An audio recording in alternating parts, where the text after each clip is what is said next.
વાઇટરમાં રણોત્સવ અપાયેલ ભાડાપટ્ટા પર અપાયેલ જમીન પર કાયદાને નેવે મૂકી પાકા બાંધકામ અને સફાઈ વગેરેમાં થઈ બેદરકારીના કારણે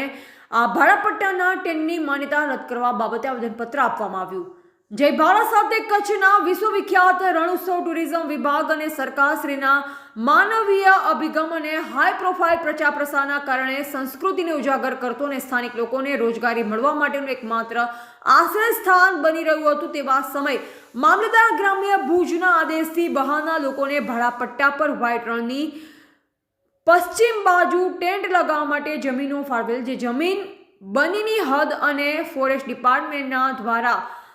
નવસાદાઈ કરેલ ચણિયાર જમીન હોતા સ્થાનિક લોકો સંગઠનના માધ્યમથી વિરોધ કરતા કલેક્ટરશ્રીએ પરિસ્થિતિનો ક્યાં સમજતા તાત્કાલિક અસરથી જગ્યા તબદીલ કરેલ હતી, જે જગ્યા પર પણ હંગામી ધોરણે ભાડાપટ્ટા પર નિયમ મુજબ 15 દિવસ માટે અપાયેલ હતી, જેનો ઉપયોગ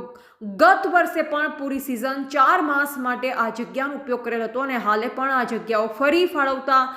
ત્યાં ટેન્ટ એજ પાર્ટીઓએ લગાવેલ, જે જગ્યા પર ભાડાપટ્ટા નિયમનું સરેઆમ ઉલ્લંઘન કરી ત્યાં પહેલા પાકા બાંધકામ કરેલ, ત્યારબાદ ત્યાં ગંદા કચરા અને ગટરનું પાણી ખુલ્લામાં છૂટું કરી ગંદકીનું સામ્રાજ્ય સ્થાપેલ, જ્યાં પશુધન ખુલ્લા વિસ્તારમાં ચણિયાર પદ્ધતિથી ટેવાયેલ હોય એ ગંદકીમાંથી જબલા અને ગંદા ગટરના પાણીનું ખામ ઉપયોગ કરતા ગાયોને ભયંકર નુકસાની થયેલ છે। આપના દ્વારા સમગ્ર વિસ્તારને વ્હાઇટ રણ અને ધોળાવીરા સુધીનો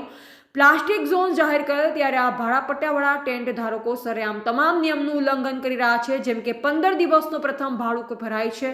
બાકી 4 મહિના એમ જ ચાલે છે અને પાણી પુરવઠામાં પણ પ્રથમ વખત ભરી પછી એમ જ ચાલે છે, જેથી તાત્કાલિક અસરથી આવા ટેન્ટ ધારકોના હુકમો રદ કરી કાયમી ધોરણે આવી પાર્ટીઓને બ્લેકલિસ્ટમાં નાખી અને માન્યતા રદ કરી ધાક બેસતા પગલાં લેવા નમ્ર વિનંતી છે। મારું નામ અમીર અલી મુસ્તાક મુથવા છે। સંયુક્ત નૈતિક માનવ અધિકાર સમિતિ ખાવડા અને બની એરિયા ઉપર પ્રેસિડેન્ટ છું। આજરોજ અમે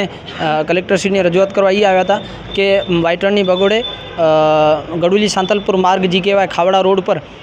400 ટેન્ટ ધરાવતા અમુક પ્રોપર્ટીઓને ગત વર્ષે હંગામી ધોરણે લીઝ ઉપર મંજૂરી આપવામાં આવી હતી, જેમાં ગત વર્ષે માલધારી સંગઠને પણ વિરોધ કર્યો હતો કે બન્નીનું ચરિયાણ ત્યાં લાગુ પડે છે। પછી એમાં કલેક્ટરે એમને થોડીક જગ્યાએ ખસેડી અને ત્યાં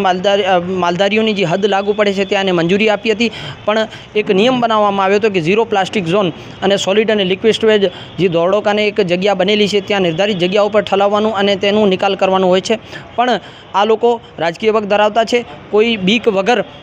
સરેઆમ પ્લાસ્ટિક અને ફૂડના ઢગલા લગાડી અને ત્યાંની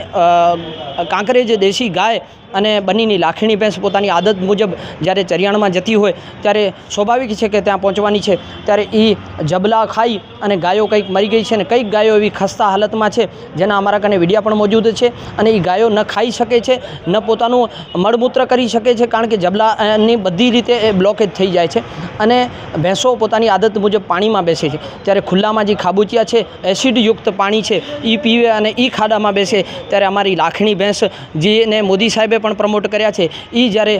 જો અહીંયા વલખા મારતી હોય અને મરી જતી હોય તો માલધારી પોતાની એક પાડીને 3 વર્ષ ઉછેરવામાં લગાડે છે, અને એ જો પાડી મરી જતી હોય તો બહુ દુઃખદ માલધારીઓ માટે ઘડી છે। અને જો અમારી સંસ્કૃતિ અને વારસો અને માલધારીયત બચાવવી હોય તો કલેક્ટરને ધાક બેસાડતો એક નિર્ણય આપી અને આ લોકોને ખસેડવામાં આવે અને એની માન્યતા અહીંથી રદ કરવામાં આવે, એવી આજે અમારી લાગણીની માંગણી છે।